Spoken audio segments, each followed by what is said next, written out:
Dober večer, spoštovane gledalke, cenjeni gledalci.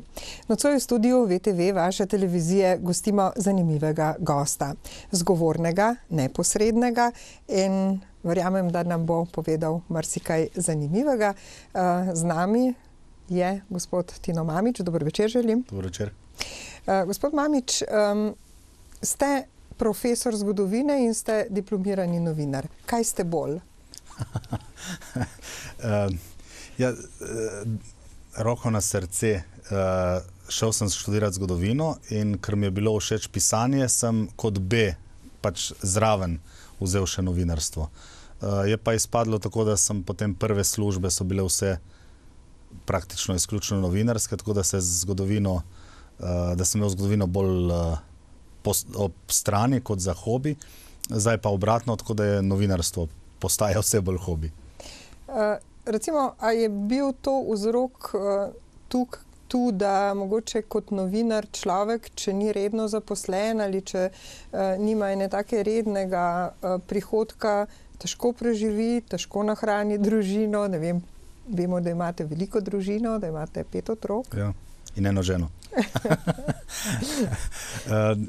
Jaz prav tega konkretnega problema z novinarstvom nisem imel, ker sem bil redno zaposlen na Primorskih novicah.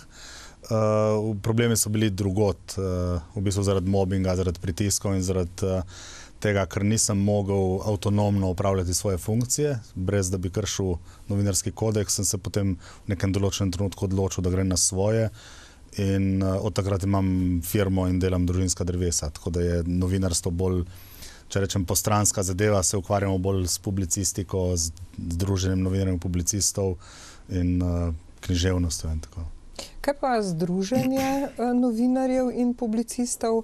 Eden od ustanoviteljev ste še vedno aktualni predsednik? Ja, seveda. V bistvu ideja je bila moja in sicer to je bilo takrat, ko so novinarji naredili tisti znameniti pamflet 571, v katerem so trdili, da bo vladavina Janeza Janše pomenila nevarnost za evropsko demokracijo. In zato, ker je toliko novinarjev se tako politično opredelilo, tu ne gre za vprašanje, ali je to, kar trdijo, res, ali je bila ta nevarnost resnična ali ni bila. Gre za to, da novinarji se na tak način ne izpostavljamo. Novinar, če se začneš politično izpostavljati, oziroma če se tako izpostavljaš, greš v politiko, nisi več novinar. In takrat sem dal pobudo in potem smo se dobili in ustanovili Združenje novinarjev in publicistov, ki pač zagovarja malce drugačna stališča kot Društvo novinarjev Slovenije, ki je bilo ustanovljeno leta 1944, oziroma ga je partija ustanovila takrat. A se novinarji v Sloveniji tako sami in pa tudi ali jih javnost deli na leve, desne, sredinske? Sredinsko bi težko kogarkoli opredelili, tudi državljane. Jaz mislim, da je treba gledati kot na vsakega državljana. Nič narobe, če voliš enega ali drugega, če hodiš k šmaši ali hodiš, ne vem, na sestanke Zveze borcev. To je pač vsak lahko dela, kar hoče. Važno pa je, da če hodiš recimo, če si pek, in hodiš k maši in boš potem eni stranki, ki ne hodi k maši, prodal slab kruh, je nekaj narobe. Torej, gre za to, da ti lahko misliš, kar hočeš, samo tvoje delo ne sme biti odvisno od tvojih prepričanj, oziroma ne smeš biti sužen svojih prepričanj. In novinarji bi morali v bistvu sporočati ljudem to, kar se dogaja, in čeprav vidijo, da kakšna stvar ni res, morajo poročati, kar se je zgodilo, ne pa kaj si oni mislijo, da se je zgodilo. Zato imamo mi komentarje in imamo poročila. In po novinarskem kodeksu se to ne sme mešati. Mora biti komentar, ga novinar lahko pove, vendar mora jasno povedati, da je to komentar in da je to pač njegovo mnenje. In s tem ni nič narobe. Če je novinar lev ali desen ali kakršenkoli, samo da v komentarju pove svoje mnenje, ko poroča, pa mora poročati pravilno. In tu je pa tista diskrepanca v slovenskem novinarstvu, ko slovenski novinarji v bistvu ne morejo, večina novinarjev bi si želela, Ampak ne more in ne sme poročati tako, kot bi bilo prav, kot bi bilo v interesu javnosti. Kdo pa je tisti, ki reče, tole je prav? Ko prideš v službo kot novinar, ti hitro povejo, katere teme niso dobre. Ne? Kako je treba o določenem županu ali določenem politiku ali določenem gospodarstveniku, ki je povezan z medijem, pisati malce drugače. Ne? In to ti zelo jasno povejo takoj. In novinarji, ki začno svojo kariero, so v zelo slabem položaju. Imajo večinoma slabše plače in slabše pogoje in se seveda morajo prilagoditi, če hočejo obdržati službo. Je tega v Sloveniji veliko?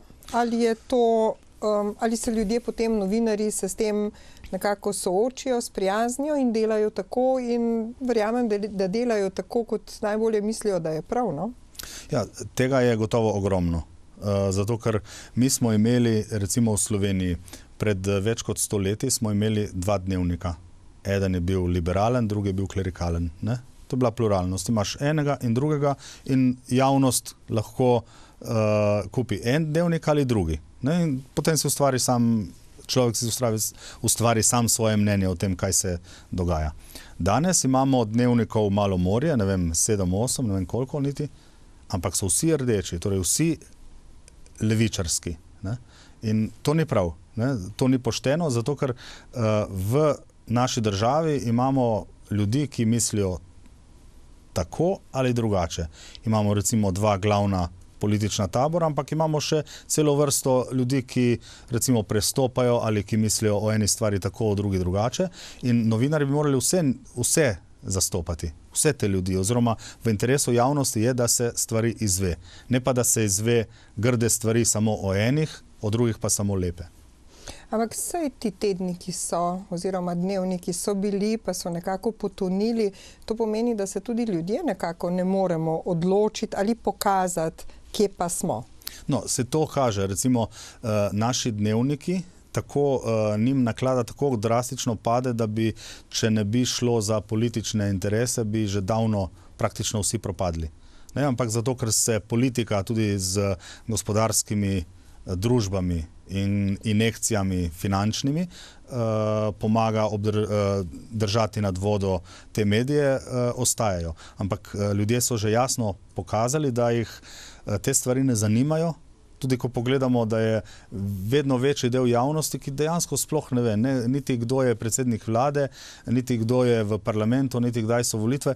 Ljudje so sami pokazali to apatičnost, naveličanost, zato ker vidijo, da se po njihovem ne da nič spremeniti ali pa da se ne da veliko spremeniti in zato so nehali spremljati. In to je jasen signal, ne? Ker ne moremo, naši novinarji velikokrat govorijo, da so trendi po vsej Evropi in po celem svetu taki, ampak ni res. Trendi tiskanih naklad so pri nas bistveno bolj negativni kot v drugih državah.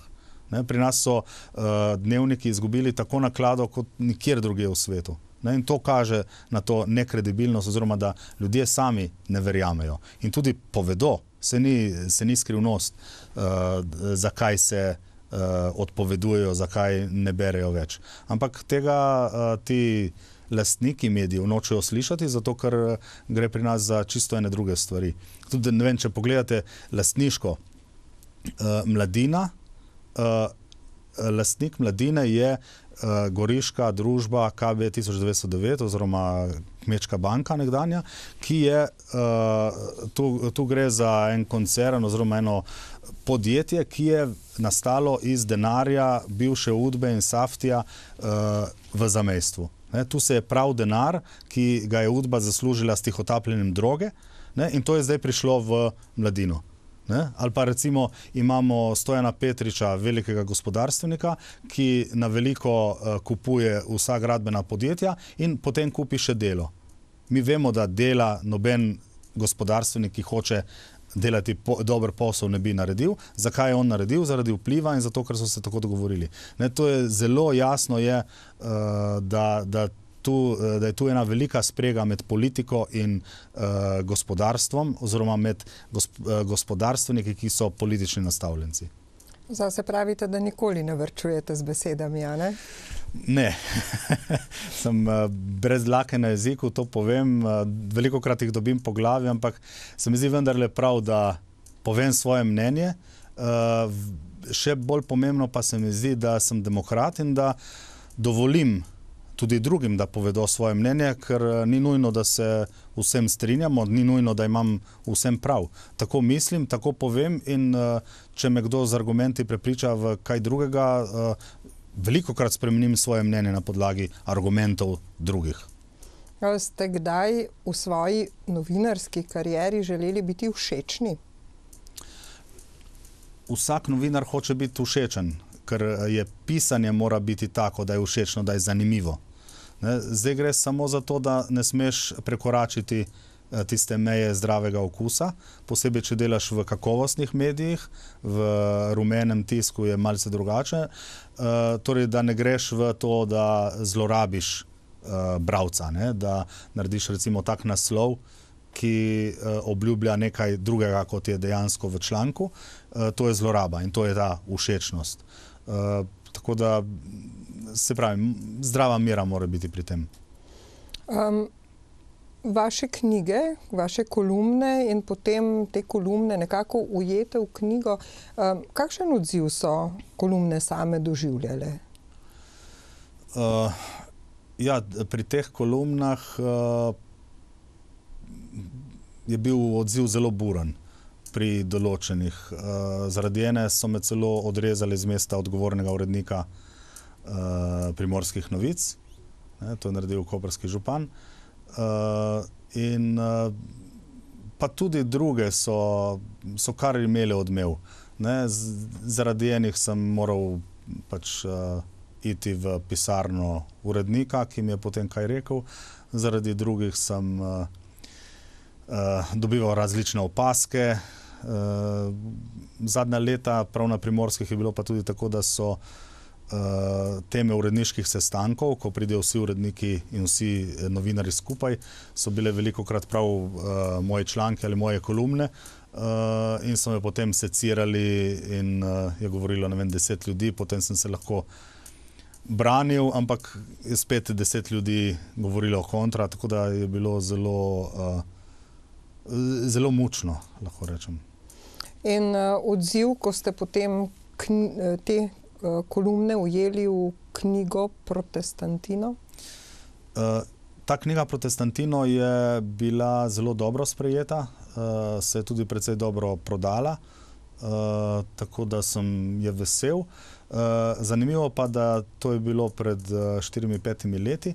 V tem času se je pa stanje v slovenski kulturi ali v bralnih navadah tako spremenilo, da ta nova knjiga Dalmatino gre veliko slabše. Veliko težje navdušiš človeka. V knjigarnah se skoraj da ne prodajajo več knjige, prodajajo se praktično samo še na predstavitvah ali osebno. Tako da je kar veliko težje prodajati danes knjigo kot nekoč. Je pa res, da zdaj od tega živim in mogoče to še bolj opazim, da se pač knjiga težje prodaja. V katerem trenutku se nekdo, ki ima rad novinarstvo, ki rad piše, potem odloči, da bo prerezal? Dobro, rekli ste, da je bil verjetno tukaj ta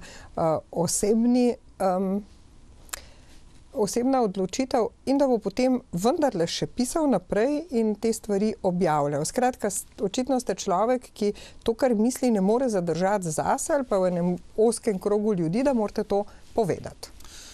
Ja, jaz ne razumem novinarjev ali pa kakšnih ostarelih urednikov, ki se zaprejo v svojo pisarno in dobijo neko službico, ker ni treba kaj dosti delati in so najbolj veseli, če jim ni treba pisati. Jaz mislim, da novinar mora uživati v pisanju in si mora želeti pisati. Zato smo novinarji. Ali pa, ne vem, enako kot pisatelji. Pisatelj tudi hoče nekaj povedati, se hoče izraziti, ali pa umetnik tudi. In mi nismo umetniki, ampak vendarle kot zon politikoni, kot družbena bitja, ki nas zanima družba in ko gledamo svet, to hočemo povedati. Meni je najbolj mi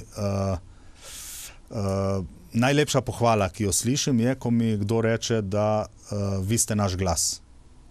Ne? Da ko se bralec ali poslušalec ali gledalec poistoveti s tabo, ko on nekaj doživi, pa ne zna povedati javno, ne zna tega napisati, da bi poslal, ne vem, pismo bralcev, in ko potem prebere tvoje in vidi, da enako čuti, si dosegel svoj namen. In sam vedno poudarjam zdravo kmečko pamet in tudi to pravico slehernika, pravico navadnega državljana, da pove, kaj si misli.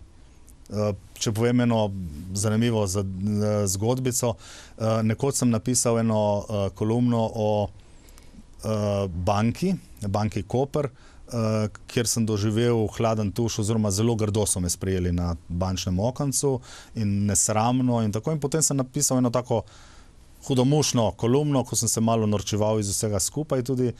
In potem me je direktor te banke oziroma te poslovne note poklical k sebi in je rekel, da če bi lahko prišel na kavo. Sem rekel, seveda. Sem rekel, jaz imam o vaši banki, kjer sem komitent že 15 let, ogromno stvari, ki bi vam jih rad povedal, ki jih pa v kolumni nisem napisal.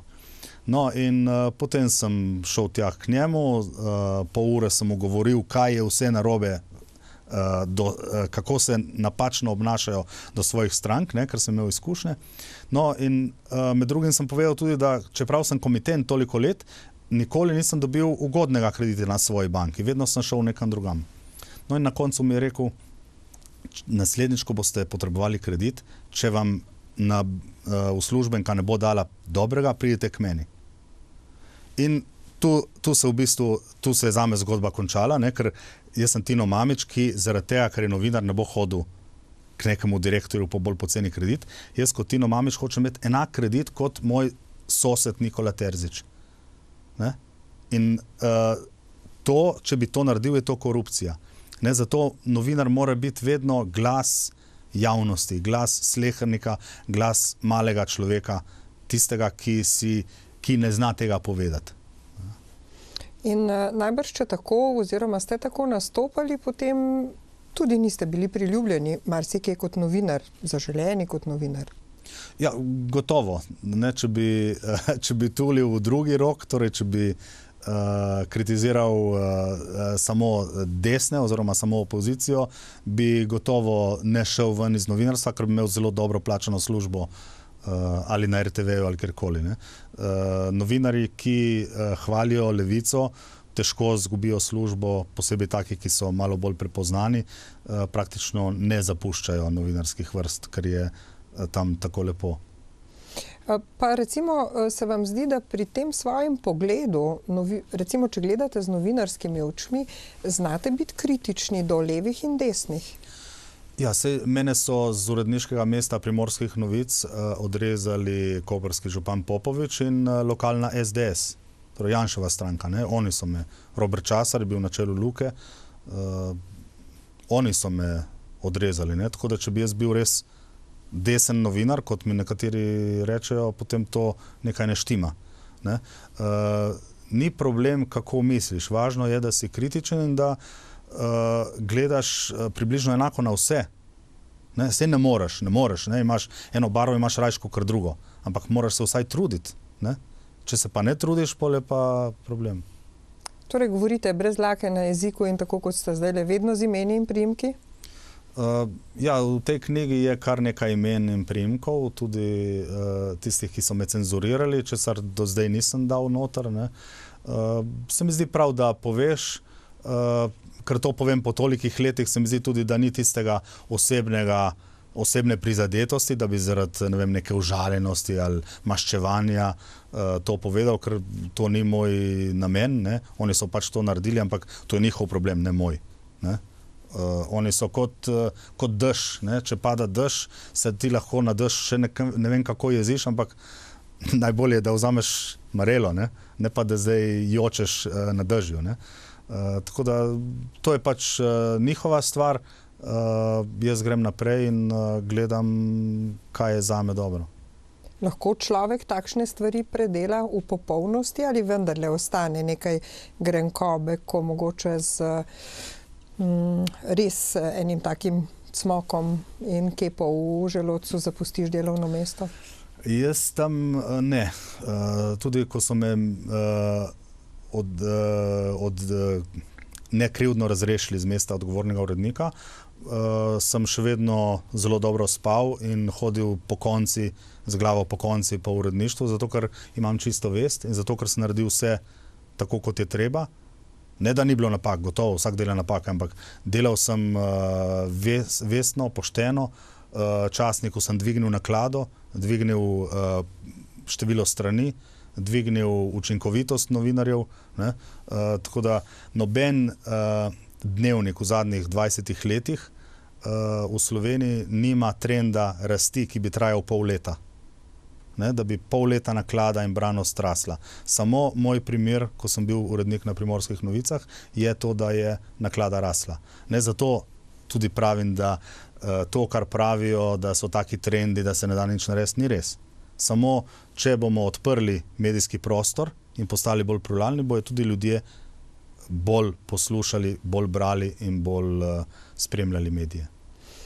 Koliko, nekaj sva že rekla, ampak vendarle, koliko potrebe, želje, nuje, če hočete, tudi zahtev je do novinarjev v današnjem času zaradi te všečnosti, koliko je res te pluralnosti in koliko sme novinar nekako svoje poglede, svoje politično prepričanje unesti v svoje poročanje, v svoj stil življenja.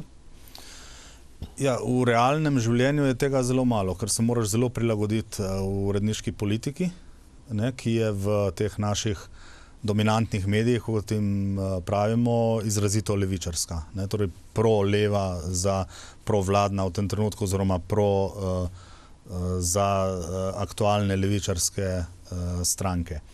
Tako da, če tukaj začneš kaj drugače, je zelo, zelo težko. Tudi, recimo, jaz v naših medijih zelo pogrešam rubriko, kjer bi o isti stvari povedala dva novinarja vsak na svoj način. Ne? Če rečemo, en levi, en desni komentar. Ne? Črno-belo. Ne? Zakaj? Pa naj si bralec sam ustvari mnenje. Ne ga poskusi prepričati en novinar, ki tako misli in en drugače. Edino mislim, da Reporter ima to rubriko. Ampak druge pa nikjer nisem videl, da bi na ta način soočali mnenja. Ker ljudje nismo neumni. Ne? Navadni ljudje niso neumni. Čeprav to politiki mislijo. In tu si lahko ljudje sami ustvarjajo mnenje. Ti jim povej, tako je, drugi jim pove drugače. Ne? To je čar demokracije tudi in bistvo same demokracije. Ne? Saj se ni treba strinjati z vsem, ne? Ampak važno je, da se o skupnih stvareh, da dosežemo skupno mnenje in da za skupne stvari naredimo skupaj. Ne? In to v tem trenutku se lahko sicer pogovarjamo, ne vem, o homoseksualnih posvojitvah, ne? Ampak to je stvar, o kateri imamo različno mnenje. Glede tega, da bi Slovenija morala narediti nekaj konkretnega za gospodarski razvoj, je pa povsem vseeno, ali smo levi ali smo desni, ampak vsi si to želimo. Ne? In tu mislim, da je treba prostor malo odpreti in dejansko poiskati te skupne teme, ker ljudi ne briga, kaj si politiki mislijo in kako se pišejo oziroma kakšne barve so, ampak jih zanima, kaj bo s Slovenijo. Slovenija v zadnjih letih gospodarsko nazaduje. Ne? Recimo Češka nas je že davno prehitela, zdaj nas dohiteva Slovaška. Veste, kje smo bili pred 25 leti? Ne, Slovaška, ali pa recimo Madžarska, ki je tu bliže. Madžarska je bila 20 let za nami. Zdaj je praktično skoraj ni spremembe. Torej, ko greš čez mejo, ne vidiš razlike. Ne, oni so naredili blazen gospodarski razvoj v primerjavi z nami. Ne, in mi smo imeli 2008 smo imeli 91% evropskega BDP-ja, danes smo na nekaj več kot 70%. Ne? In to so teme, ki to so številke, tu ni ideologije, tu ni politike. Ne? In tu je treba samo povedati, dajmo gospodarstvu proste roke, dajmo vprašati gospodarstvenike, kako je treba to državo usmeriti. Se je kdo oglasil, recimo v tej vaši zadnji knjigi Dalmatino, ko se je našel s kakšnim imenom, priimkom v njej? Ne. Sem tudi ponavadi se mi redko oglašajo, tako da bi se prav neposredno, zato ker jih ponavadi z argumenti ne pridejo do konca, ne? Ker to, kar napišem, stojim za tem. Ne? Ni, da bi kdaj napisal kakšno stvar, za katero nisem prepričan, se mi ne zgodi. Ne? Če naredim napako, se zmotim, to ja, ampak da bi pa hote napisal eno pol resnico, nikoli. Zato je potem to, kar napišem, drži kot pribito in imam argumente, imam dokaze, zato bo težko kdo oponiral. Ne? Tudi zato, tam, ko sem napisal, ko so me cenzurirali, imam doma vse dokumente, tako da lahko pokažem, kakšen članek sem napisal, v kaj se je spremenil, kaj je bilo sporno, ne? Z datumi, z vsem, tako da tukaj si samo želim, da bi se kdo oglasil in da gremo na sodišče in da bomo tam videli, koliko je ura. Na sodišču še niste bili? Hvala Bogu ne. Dalmatino je ena taka zanimiva knjiga, kjer nastopate mogoče v javnosti tako najprej kot to, da ste po mami Dalmatinec oziroma po očetu Dalmatinec in po mami Vipavc. Ja, zato sem dal tudi tak naslov, malo da povem, zato ker ljudje se sprašujejo, ne, kaj dela tisti, govorim slovensko, ne, in ustvarjam v slovenščini, rečem, da sem Slovenc, hkrati je tisti mehki č in ljudi to zanima in zato sem v bistvu to tudi povedal, da sem pač oboje, sem tako Hrvat kot Slovenec. Priimka si pač nisem zbral sam, ne, čeprav se to da, ne po novem, ampak sicer sem pa prav naslov sem dal Dalmatino najprej zaradi igre besed, ampak tudi zaradi primorskega in dalmatinskega rojaka, svetega Hieronima.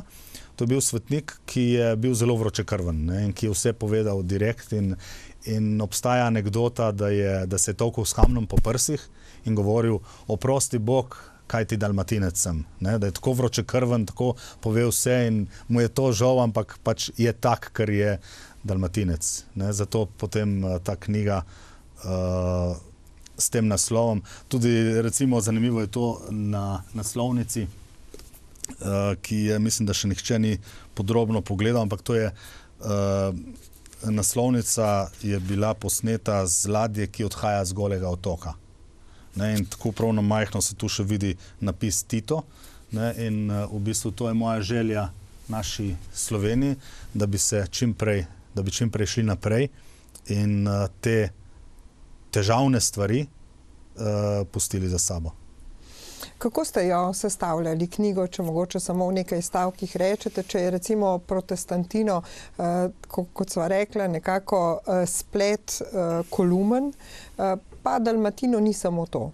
Ja, Protestantino ima veliko kolumen, ki so bile objavljene v takih bolj lahkotnih medijih, recimo v eni ženski prilogi ali pa v TV prilogi, tako da je bolj, če rečem, so bolj lahkotne vsebine in ženske veliko bolj raje berejo to prvo knjigo. Ne? Sem dobil precej takih ženskih pohval.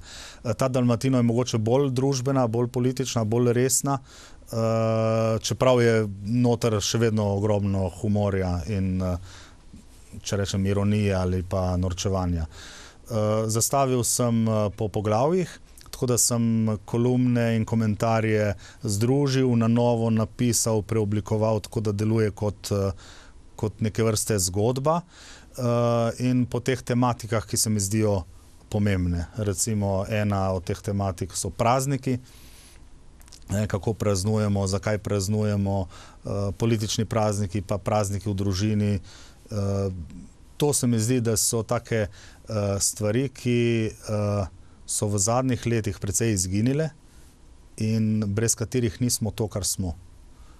Brez praznikov, konkretno, bomo izginili tako kot kristjani, tako kot Slovenci.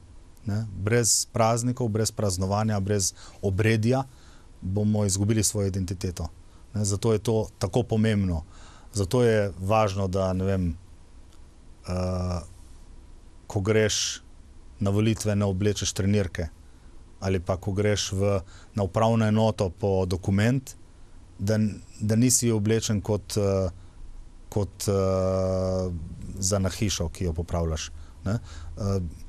To so stvari, to je naša kultura, ki bi jo morali bolj ohranjati in bolj se truditi, da ostanemo to, kar smo.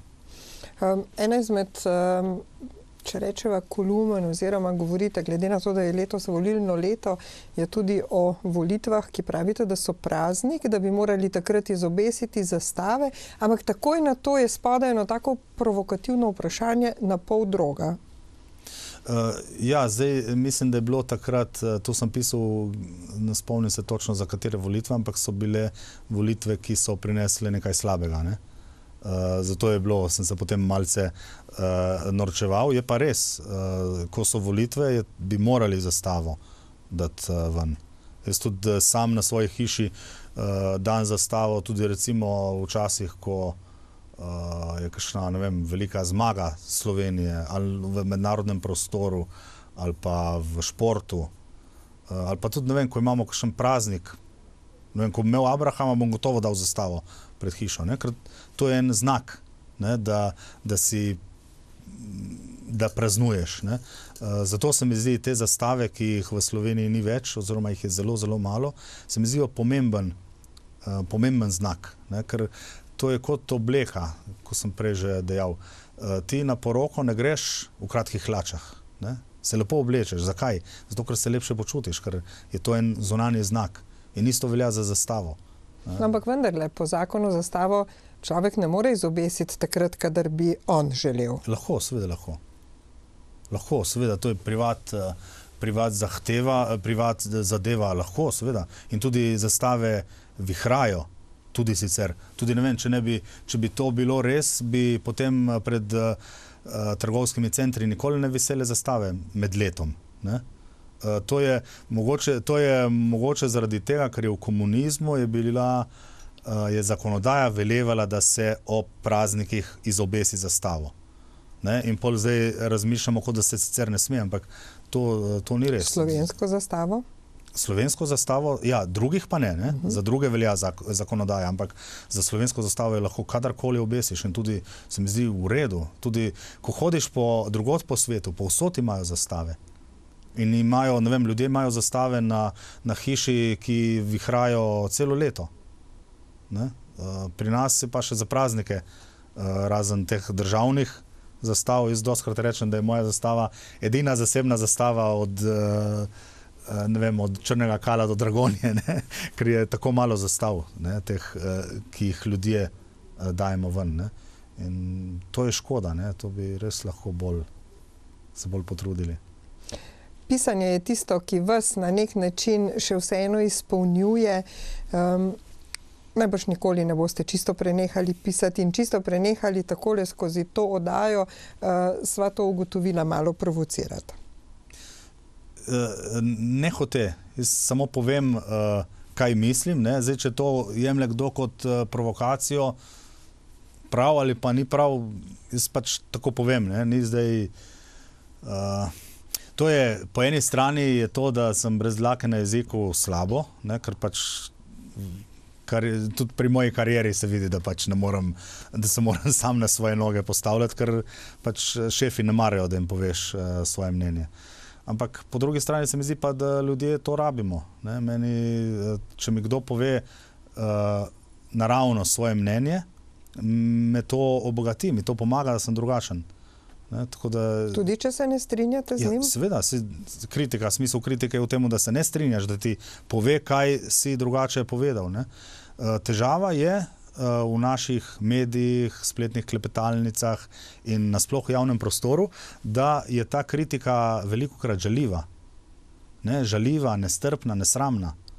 Ne? Tega je veliko, ampak to ne pomeni, da ne smemo kritizirati. Ne? Prav je, da se pove tako, kot misliš, ne? In prav je tudi, da ostaneš žaljiv. Da ostaneš dostojen, da se žalitvam izogibaš. Ne? Tega je pa tudi v politiki. Ne? Poglejte, kakšen jezik govorijo, kako govorijo, tudi ne vem, po Twittu ali pa po teh spletnih omrežjih. Mene tudi mi rečejo, da sem radikalen, zato ker tweetov, ki so vulgarni, velikokrat jih ignoriram oziroma jih tudi te ljudi, ki so vulgarni, jih velikokrat blokiram. Ne dovolim, da mi pišejo po mojih spletnih straneh pač te vulgarizme. Pa naj bo to za moja stališča ali za stališča, ki so proti meni. Jaz sem zelo vesel vsake kritike name, na moje delo, ampak morajo biti argumenti in tudi, če se z njimi ne strinjam, ne? Ampak moraš povedati, zakaj. To je ena stvar in druga, ne smeš biti žaljiv. Ne? To pač ne spada. Mene je tako mama učila, zdaj, če druge ni, je to njihov problem, ampak jaz tega ne bom dovolil na svojih straneh. Tino Mamić, zdaj ste zgodovinar, pravite. Ampak včasih se zdi, da tudi zgodovina v tem prostoru ni enoznačna, kar najbrž nikjer ni. Ne, ne sme biti. Bistvo zgodovine je, da jo preučujemo in da jo gledamo z različnih aspektov. Ne? Tudi to je najbolj smešno, recimo, ko govorijo, smo proti reviziji zgodovine. Vsak zgodovinar je za revizijo. Ne? Vedno znova je treba revidirati zgodovino in preverjati določena dejstva z novih aspektov, ne? Z novih stališč, z novimi dognanji. Tudi Božo Repe, ki je levičarski zgodovinar, če ga lahko tako označim, tudi on sam je rekel javno že, je rekel, revizija zgodovine je bistvo same zgodovine. Ne? Z revizijo ni nič narobe. Ne? In pri nas je žal pri zgodovini podobno kot pri politiki, da določeni zgodovinarji nočejo prisluhniti nasprotnemu mnenju. Ne? Recimo, če je določen zgodovinski dogodek, ga gledaš z ene strani ali pa z druge. Ne? In zgodovinar mora oboje gledati, ne? In potem pač reči, z te strani se tako vidi, z te drugače, jaz pa mislim tako, recimo. Ne more pa samo z ene strani gledati. Ne? To je v bistvu v naši državi zelo velik problem, da gledamo samo z ene strani. Morali bi pa gledati posebej na drugo svetovno vojno, recimo. Bi morali gledati stranišča preprostega človeka, zdrave kmečke pameti, ne? In sicer, če imamo mi enega, recimo, mobiliziranca v nemško vojsko, ki je bil tu na Štajerskem mobiliziran, ni hotel iti v vojsko. In je bil mobiliziran in je padel, recimo, pri Stalingradu v nemški vojski, zato ker je moral iti tja in zato je zdaj stigmatiziran, zato je zdaj nacist. Ne kriv, ne dolžen. Ne? Večina slovenskih vojakov v katerihkoli uniformi je bila mobilizirancev. Ne, so morali iti tja. Ne zato, ker bi hoteli, ampak zato, ker so morali. In velikokrat niso sami krivi, da so prav določeno uniformo oblekli. Ne? Zato je treba skozi te osebne zgodbe gledati, zakaj se je to temu zgodilo in kaj je on povlekel iz tega. In potem, ko damo te različne zgodbe skupaj, potem vidimo, da je slovenski narod sestavljen iz različnih usod. Tudi iz dveh političnih polovic. Ne, to so kot pljuča. Ne, dve krili pljuč. Ne, in z obema dihaš. Ne, meni je bil zelo všeč Plečnikov predlog za grb, ki je bil sestavljen iz rdeče in črne barve, ravno zaradi tega, ker je poudaril, da smo Slovenci, imamo dva politična tabora in to smo. To ni nič narobe, če imamo dva politična tabora. Ne? Važno je, da pač živimo skupaj in živimo v sožitju in iščemo skupne vrednote. Tudi, če se ne bomo strinjali, ne vem, o drugi svetovni vojni, vsem ni pomembno. Kaj smo vnuki krivi, da so naši nonoti bili mobilizirani v eno ali drugo vojsko. In zakaj bi zdaj jaz kot vnuk enega partizana, ki je bil prisilno mobiliziran, imel kakšne zasluge za to ali pa kakšno krivdo za to. Ne, jaz mislim, da moramo gledati naprej, ne nazaj. Zato imamo zgodovino. Da se iz zgodovine nekaj naučimo in gledamo danes, kaj spremeniti na podlagi zgodovine. Veliko dela bomo imeli vsi skupaj, tudi vi? Ja, to gotovo. Jaz se dela veselim, ne, ker je to moj posel, tako da več kot je dela, boljše je. Tudi kakšen rodovnik bo še nastal? Ja, imam kar precej povpraševanja, tako da sem zelo vesel. Vesel sem tudi, da se ljudje zanimajo za te korenine, ker mi bi se morali tudi, če gledamo sociološko oziroma stališča psihoterapevtov, ne, samopodoba je problem v Sloveniji, ker imamo prenizko samopodobo, premalo se imamo radi. In to samo podobo in ponos to lahko odvignemo samo z eno stvarjo, in sicer da začnemo zavedati svojih korenin in svojih pozitivnih zgodovinskih izkušenj. Ne? Samo če se bomo imeli sami radi, če bomo sami obujali spomin na recimo veličastno zmago v osamosvojitveni vojni, bomo pridobili samozavest, da bomo gospodarsko konkurenčni v Evropi. Ne? Zato je treba te stvari spodbujati, iskanje korenin, iskanje samega sebe, spoznavanje samega sebe in svojih sosedov. Tako bomo šele z vedenjem bomo vedeli več dobrega o sebi in se imeli potem rajši. Hvala lepa, Tino Mamić, naj vam bo dobro, imejte se radi in hvala lepa za obisk v studiu. Prosim. Spoštovane gledalke, cenjeni gledalci, vam pa hvala lepa, da ste vztrajali z nama in prijeten večer še naprej.